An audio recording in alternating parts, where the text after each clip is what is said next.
అస్సలు డీమార్ట్‌కి వెళ్ళంగానే లేడీస్ అందరూ విజిట్ చేసే ప్లేస్ ఇదే కదా! అండ్ ఆడపిల్లల తల్లులు కూడా సేమ్ ప్లేస్ విజిట్ చేస్తారు ఎక్కువ. చూస్తున్నారు కదా! రేట్స్ అయితే నేను కొన్ని చూపిద్దాం అనుకుంటున్నాను. ఇది చూసారా బాటిల్‌లో కొన్ని అయితే మనకి రబ్బర్ బ్యాండ్స్ చిన్న క్లిప్స్ వచ్చినాయి. దానిలో టైప్స్ అండ్ వెరైటీస్ కలర్స్ అయితే ఉన్నాయి. 59 రూపీస్ వచ్చేసింది ఇది. అండ్ పిన్స్ అండి 59 రూపీస్‌కి సెట్ వచ్చేస్తుంది. అండ్ ఇది చూసారా మిర్రర్ మ్యాజిక్ బోర్డు, ఎక్కడైనా మనం గోడకి స్టిక్ చేసేసుకోవచ్చు. దానిలో 2 టైప్స్ ఉన్నాయి.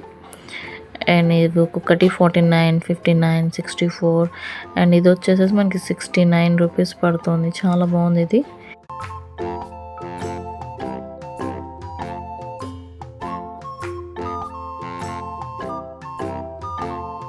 అదేంటోనండి, ఇక్కడున్న క్లిప్స్‌లో చాలా వరకు మనం ఇంటికి పట్టుకెళ్తామా, 4 రోజులు చక్కగా ఎదురుగుండా కనబడతాయి. తర్వాత నుంచి అవన్నీ ఏం మాయమైపోతాయో మాయమైపోతాయి కదా!